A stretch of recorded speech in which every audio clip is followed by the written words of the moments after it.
Começa agora Decrépitos.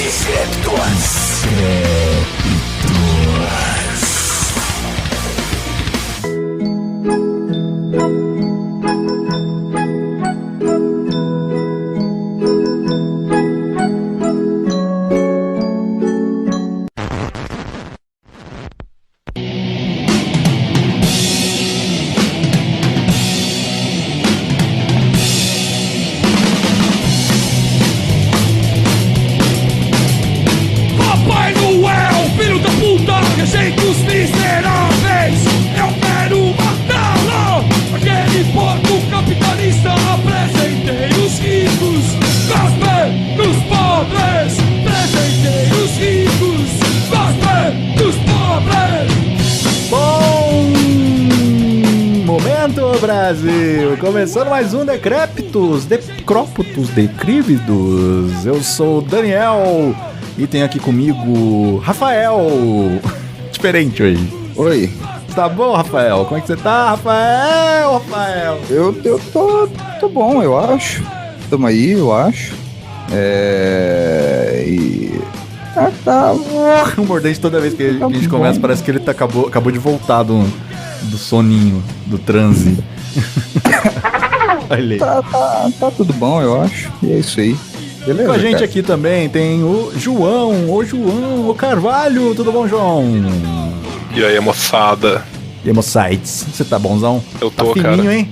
Tá fininho. Eu tô emagrecendo. Quero mandar um abraço pra Terezinha, minha orientadora lá no Vigilantes do Peso. Finalmente perdi 6 quilos, estou de volta abaixo da minha meta, entrando em manutenção. Olha aí. E tô felizão, cara, porque em 6 semanas eu consegui perder 6 quilos, muita medida.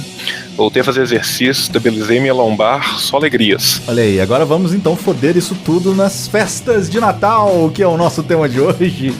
Exatamente, falar, Daniel. né? Eu pretendo comer toda a comida, ficar completamente bêbado, furar as pessoas com um garfo de peru, sentar na mesa e falar: mãe, fumei pedra.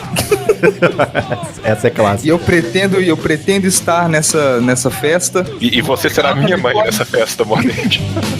Muito bem, hoje vamos falar de Natal, mas não de Natal, a festa natalina, não. A gente vai falar de um personagem, de um protagonista, eu posso dizer assim, quase do Natal, que é o nosso queridíssimo Papai Noel.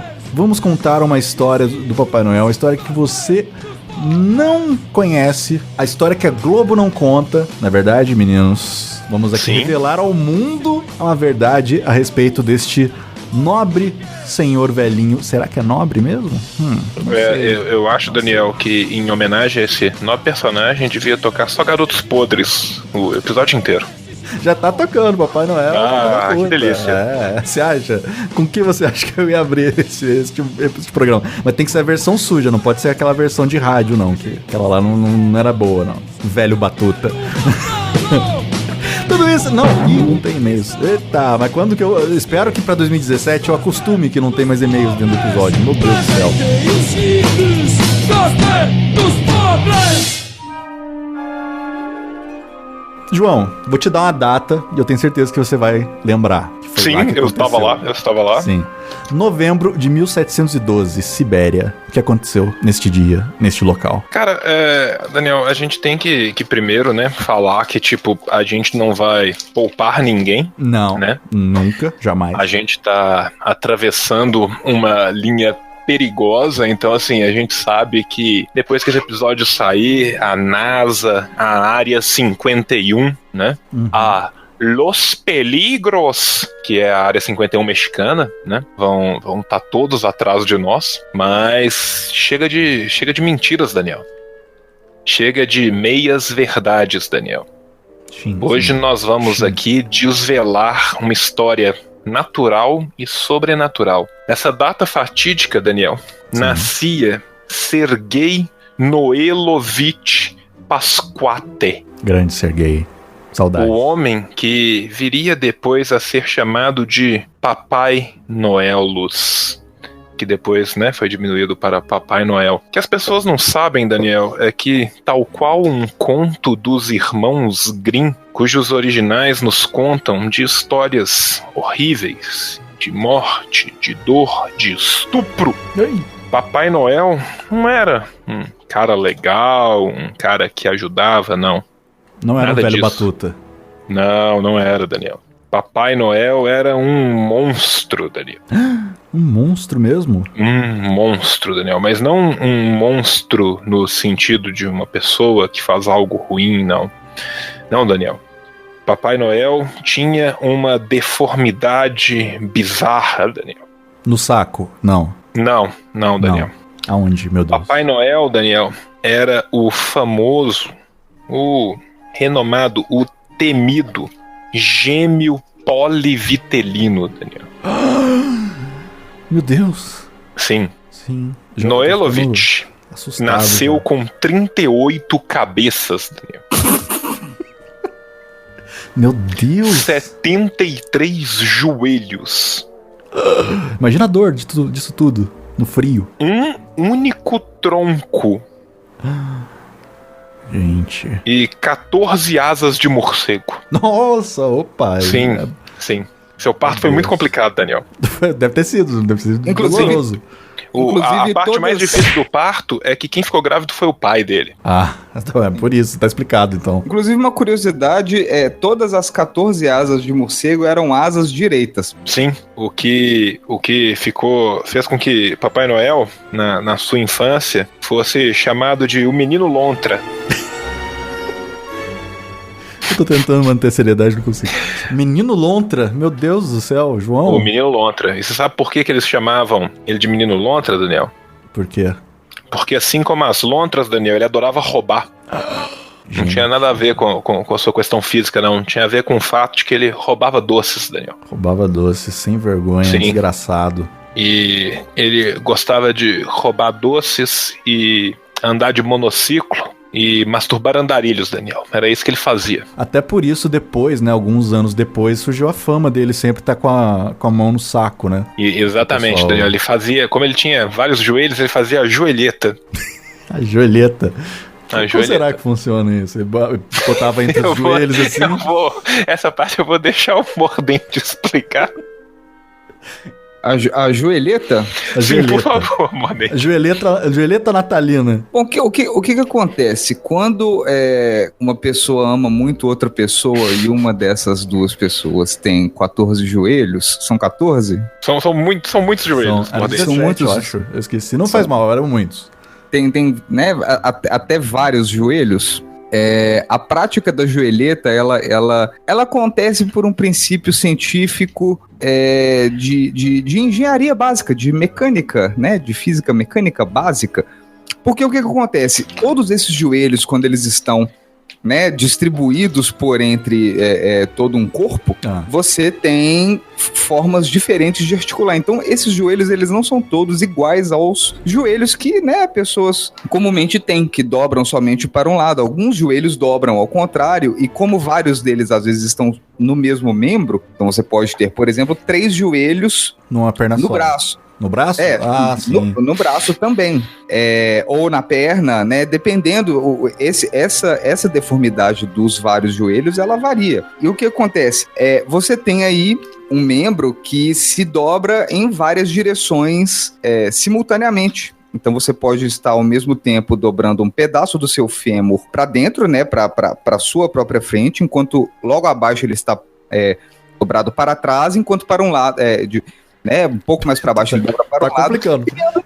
criando todo um sistema de engrenagens e roldanas, né, de cartilagens e tendões, de forma que a joelheta, ela é realizada simultaneamente, no caso para 2 ou mais homens simultaneamente, em que eles encaixam seus pênis nas ditas dobras, né, de forma que durante a dobra dessas juntas, as extremidades da pele envolvam o falo e, através de movimentos intrínsecos muito semelhantes à técnica desenvolvida por dançarinas do ventre, de micromovimentação. Então, todas aquelas articulações, elas né, tem vários pênises encaixados nas articulações, e por movimentos muito intrínsecos é possível masturbar vários homens ao mesmo tempo, utilizando apenas um membro do corpo por meio dessa complexa relação entre ter vários joelhos. Então a joelheta, né, foi o método de sobrevivência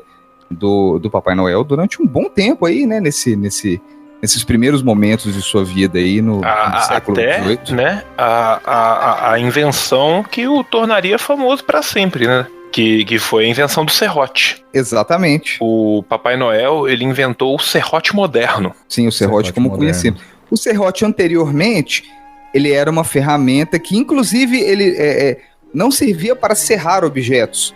Não. Mas o serrote era uma forma de tranca para carroças, que por um motivo era chamada de serrote. Eventualmente o Papai Noel falou, né, alguma coisa que o levou a inventar o serrote como o conhecemos, né, tornando assim a trava para carroças, o nome da trava para carroças, desnecessário e obsoleto. Sim.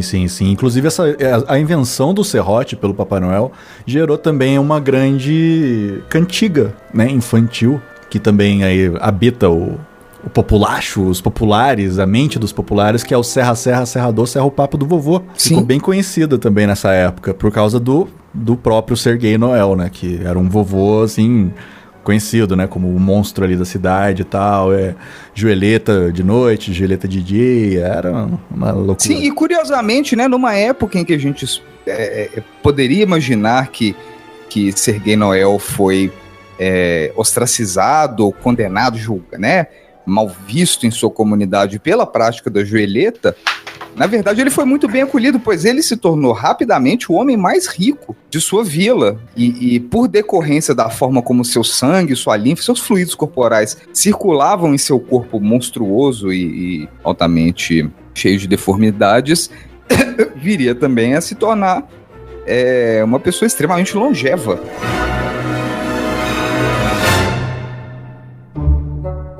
Já falamos aqui então da origem, né, mais ou menos do Serguei Noel. Como é que era o sobrenome dele mesmo, João? Serguei... Não importa, Daniel. Noelevich, não tô eu acho que é isso. Acho que era isso. Mas anos depois disso tudo que a gente falou e do Mordente ter contado, a história da joelheta e tudo, ele, com todo o dinheiro que ele conseguiu ganhar com essa nobre arte, ele acabou conseguindo fazer cirurgias plásticas, né, para retirar das asas de morcego, e também foi o primeiro doador de joelho da história. Tem isso também, ali, como ele já começou a ter ali uma coisa de nobre, né? Ele foi o primeiro doador de joelho. Pro Toninho Cerezo, inclusive, foi algo muito bonito. Ronaldo pegou 2. Sim. Precisou de 2 pra juntar ali. E depois disso, aí que ele mais ou menos começou a ter esse visual que a gente conhece hoje, né? De parecer um velhinho e tudo. Na verdade, ele não parecia um velhinho. É que as cirurgias, vamos dizer assim, elas não eram muito avançadas nessa época, não é? Então ele teve algumas cicatrizes e sequelas e tudo mais, e então por isso ele acabou deixando a barba crescer pra, né, melhorar a autoestima. Afinal de contas, ninguém ia mais querer fazer joelheta com ele, né? Ele tava só agora com 2 joelhos. Exatamente, ele já então não era mais atraente. Não era mais atraente. Inclusive, com menos de uma dezena, a prática é impossível. Exatamente, Sim. Então não tinha mais. O máximo que ele podia fazer era ensinar para alunos que tivessem mais de 10 joelhos, né? E era difícil ele encontrar alunos, infelizmente. Mas ele com toda a fortuna que ele ajuntou e acumulou ao longo dos anos, ele também foi um grande, inclusive um dos grandes precursores da cirurgia plástica. As primeiras cirurgias plásticas que ele fez para, né, assumir uma outra forma e, né, chegar a ter a sua imagem exterior próxima de sua imagem interior, né? Ele próprio tirou as próprias asas de morcego. As primeiras cirurgias que ele fez, que foram para tirar as 14 asas direitas de morcego que ele tinha, ele mesmo fez nele próprio.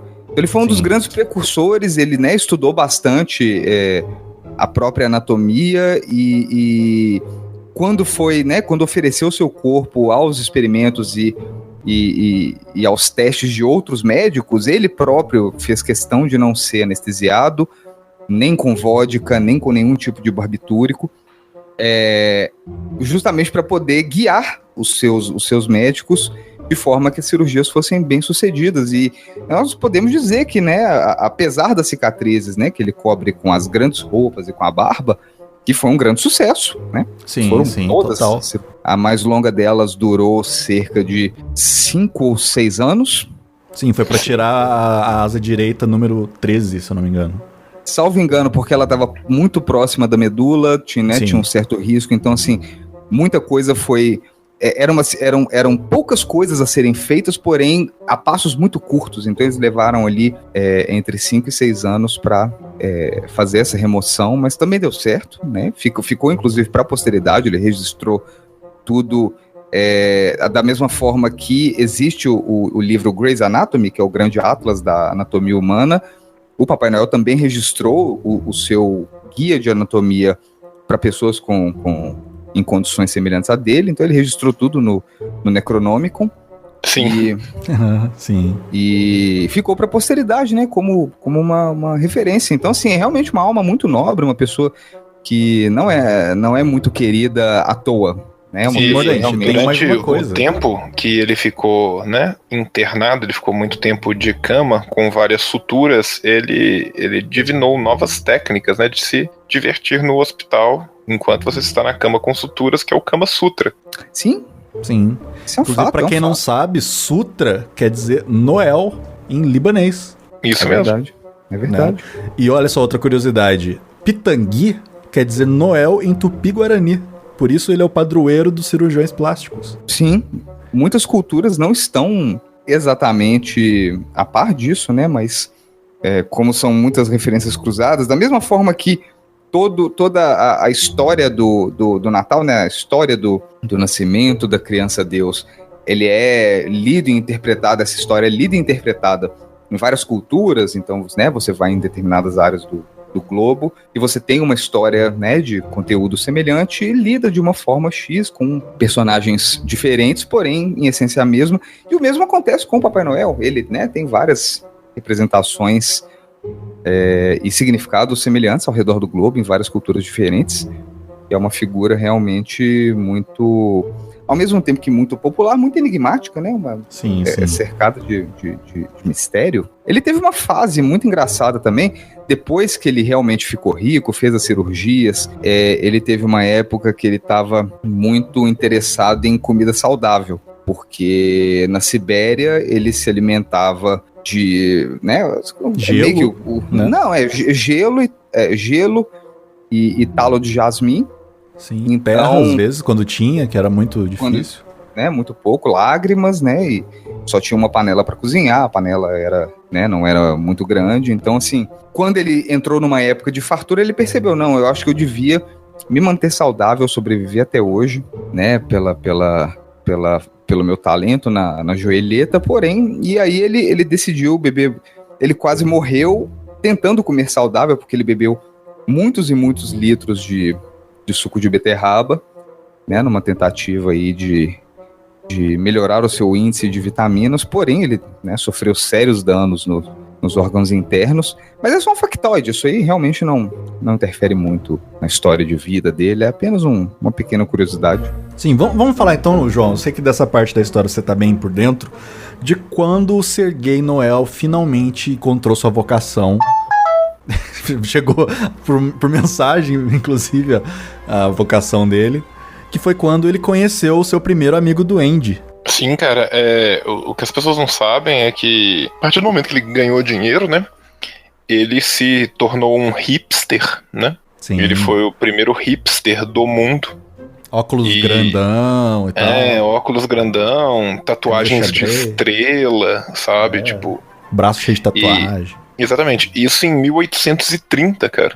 Sim. E ele foi o primeiro hipster da história do mundo, e ele gastou quase 3 bilhões de cruzeiros na época para dar uma volta ao mundo tentando se encontrar, e no final ele percebeu que ele era um grandíssimo cuzão. Sim. E ele teve essa revelação mística em Sabará, em Minas Gerais. né, durante a sua viagem, que ele mandou construir a própria estrada de ferro que ia levar ele, então a viagem demorou muito por causa disso. E Sim, ele ficava foi lá só de olho, né, enquanto eles construíam. Exatamente, tal. ele foi num paquete de uma única pessoa, que era só ele e o maquinista sentados juntos na frente da caldeira, onde eles tinham que trabalhar incessantemente jogando carvão vegetal dentro da caldeira do trem. Inclusive as aventuras dele acabaram gerando um desenho, né, no Discovery, que chama Thomas e Seus Amigos, que é muito bonito, conta essas histórias todas. E quando ele estava em Sabará, ele se encontrou com um cantor popular chamado Ventania, que convidou ele a comer um guisado de cogumelos, e foi a partir desse dia que ele passou a ver os duendes, cara. Foi. E os duendes foram importantes também pra ele encontrar, se encontrar e encontrar a vocação, né? Aquilo que ele sempre buscou em sua vida, desde a época lá que ele era um menininho com 14 asas e tal. Que foi o quê? Ele queria fazer a alegria agora não mais de mendigos, mas sim de crianças, né? Pelo mundo. Sim. E num primeiro momento ele achou que a melhor forma de fazer isso era se tornando budista, né? Sim, porque é isso que a pessoa pensa de primeira, né? Quero fazer alegria das crianças, pá, virei budista. E então ele raspou, né, o seu cabelo e entrou para um mosteiro, onde ele foi rebatizado como Shivadarshana Prayogananda, e ele se mudou para esse mosteiro, onde ele meditou por diversos anos. E, inclusive, ele mora lá até hoje. Mas aí, Daniel, o que as pessoas não sabem é que, se tornando, né, uno com o cosmos, né, ele morreu. Sim, infelizmente. Sim. Sabido Só isso. que ele reencarnou numa criança espanhola chamada El Chico, né? El Chico. E essa criança, quando cresceu, virou o Roberto Justus. Olha aí, que coisa. Essa eu não sabia. E... Então quer dizer que o Roberto Justus, que a gente conhece aí, atualmente é a reencarnação do Sergei Noel. Isso. Exatamente. Olha isso. Só. Que coisa, E cara. o Mordente vai explicar melhor aí como, né, que o Roberto Justus acabou criando essa ilusão coletiva do papanoelismo, né, enquanto religião. O que acontece foi que a grande quantidade de cogumelos ingerida no guisado que Sergei Noel comeu com o cantor Ventania causou danos permanentes, né, à psique, ao cérebro, ao lobo frontal de nosso querido Papai Noel. Então, enquanto budista, ao se conectar ao cosmos e né, eventualmente vir a perecer, todas as alucinações que ele tinha foram espiritualmente transmitidas a El Chico, que eventualmente se tornaria Roberto Justus. E o Roberto Justus, sendo, né, um grande empreendedor, né, uma pessoa tenaz, criativa, que né, que enxerga oportunidades ali nos momentos de crise, uma pessoa para frente, não estava, né, consciente de que estava cometido pelas grandes quantidades de cogumelos espiritualmente transmitidos para a sua psique, e com isso ele começou, né, a dizer, olha, viajei em 24 horas pelo mundo inteiro e deixei presente para todas as crianças que foram boazinhas. E as pessoas diziam, Roberto, isso é fisicamente impossível. Em 24 horas você não consegue chegar. Eu acho que talvez no Japão. E mesmo assim você ainda tem que fazer uma parada. Você provavelmente vai ter que parar em Düsseldorf. Vai ter que esperar um pouco. Então, assim, isso não é possível. Não, é possível sim. E, né, em sua torrente de criatividade, ele criou um PowerPoint, mostrou a todos ali, né, todos os seus sócios, funcionários, parceiros, né, e clientes, e mostrou por meio desse PowerPoint por que era fisicamente possível que ele viajasse o mundo inteiro em 24 horas, numa determinada data que ele escolheu, no caso, aí realmente é porque eu não sou exatamente um cientista, então eu não sei se é o solstício ou se é o equinócio, mas ele escolheu essa data de dezembro. É o solstício.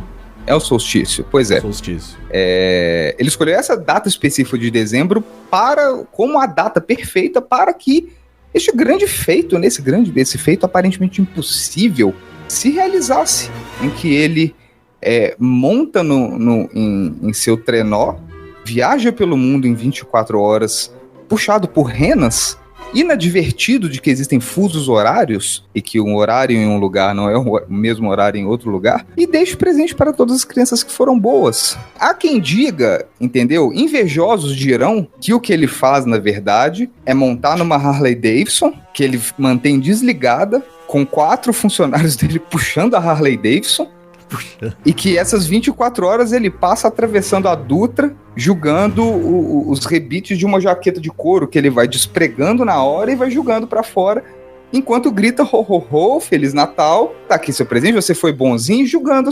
Então, na subjetividade agora do nosso adulto El Chico, na subjetividade dele, ele está de fato se transportando por todo o planeta. Não é? Sim. Eu tenho uma prova aqui, cabal, de que as pessoas, né? É bom de falar aqui, a gente tá dando aqui a verdade pras pessoas. Vai chegar gente falando que não acredita, que a gente tá louco, que a gente fumou cocô, mas não. Eu tenho provas, ó. Tenho aqui, tô mandando pra vocês aí, ó, no chat, ó. A prova de que o Roberto Justus é sim o Papai Noel, que é, ó, Roberto Justus segurando uma Coca-Cola. Que é que o Papai Noel mais gosta. Todo mundo sabe, né? De Coca, não, e o que é Roberto Justus, se não um verdadeiro gênio da publicidade. Exatamente. Um gênio do empreendimento. Coca-Cola, ó. Atenção! Atendendo à determinação da CIA, FBI, Anvisa, Inmetro, FIFA, ABIN, KGB e Ministério da Educação da Rússia, o restante do conteúdo deste podcast foi removido permanentemente da face da Terra e talvez até da internet. Os autores Daniel Bayer, João Carvalho e Rafael Mordente pedem perdão pelo vacilo e prometem que isso nunca mais ocorrerá. Obrigado e Feliz Natal. Ho, ho, ho.